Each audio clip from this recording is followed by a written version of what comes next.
Ito na atang isa sa pinakasolidong game dito ng Los Angeles Clippers ngayong NBA season. Halos nag-showtime kasi dito si Brody mula sa kanyang mga slam dunks. Dagdag pa dyan, ang lupit din ang ginawa ngayon dito ni PG-13 Paul George mula sa kanyang dribble moves. Pinahiga lang naman sa sahig dito si Taylor Hendricks. Pero bago natin pag-usapan yan, dito muna tayo sa makapigil hiningang laban ng Boston Celtics kontra dito sa Sacramento Kings kanina. Dito kasi sa naging laban nila, halos nagsasagutan lang sila dito simula first hanggang fourth quarter. Kaya naman mas lalo naging crucial ang last 15 seconds dito sa fourth quarter. 100-99 na score matapos ang 3-pointer dito ni De'Aaron Fox. So almost 13 seconds na lang yung natitira dito sa fourth quarter. Nabuta pa yung tira dito ni Sam Hauser. Pero buti na lang, no, to the rescue dito si Xavier Tillman dito sa wing at nakuha niya pa yung bola na tumalsik ilan para sa kanyang pinaka-importanting floater dito sa game. Baliktad kasi ang laban dahil sila na ang lumamang dito ng 1 point, 101-100. Ang mas masakit pa niyan para dito sa Sacramento Kings ay 2 beses nagbintes ang kanilang game-winning shot sana.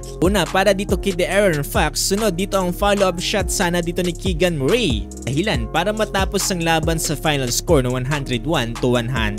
Halos kinabahan dyan kanina ang home court ng Celtics Well, nanguna dyan dito si Pritchard with 21 points na sinusundan ni Porzingis with 20 points. Samantalang grabe naman si De'Aaron Fox 40 points para dito sa Kings. Hindi lang naman kasi ang Celtics ang natuwa dito sa laban kanina kontra sa Kings dahil kasi sa pagkapanalo nila ay magiging malaki na ang chance ngayon dito ng Los Angeles Lakers umakyat ang standing dito para sa 8th spot. Ito ay kung matatalo nila ang Cleveland Cavaliers sa kanilang magiging sunod na laban. Well, ang magiging advantage lang naman ito ay kinakailangan nilang manalo dito ng purple and gold ng isang pagkapanalo dito sa play-in para sa kanilang playoff spot. Kasi kung nasa 9 at 10 spot ka ay kinakailangan mo ng 2 panalo dito sa play-in para magkapwesto dito sa playoffs. So dito na tayo sa naging laban kanina ng Los Angeles Clippers kontra dito sa Utah Jazz. Well, dito kasi sa first quarter pa lamang, no, under 9-minute mark ay nagkaroon na kagad dito ng ankle breaker dito si PG-13 Paul George.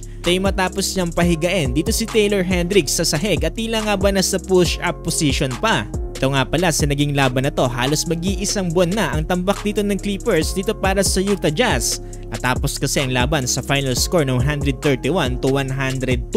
Solid din ang pagkakadistribute dito ng scoreboard ng Clippers kahit wala dito si The Claw Kawhi Leonard. Nakapagtala lang naman ng 13 points at 15 assists with 10 rebounds dito si James Harden. Samantalang Paul George 14 points, 3 assists with 2 rebounds. Ito naman si Brody 17 points, 5 rebounds and 4 assists with 2 steals. Sa kabilang banda, tinalo rin pala ng Phoenix Suns dito kaninang Minnesota Timberwolves sa final score na 97-87. Grabe yung performance na ginawa dito ni Durant kung saan nakapagtala ng 22 points. Okay na okay din ang outside shooting dito ni Grayson Allen with 23 points. Booker naman 13 points, samantalang itong si Bol hindi gaano masyado nakapaglaro with only 12 minutes of playing time, mayroon lamang 2 points at 3 rebounds.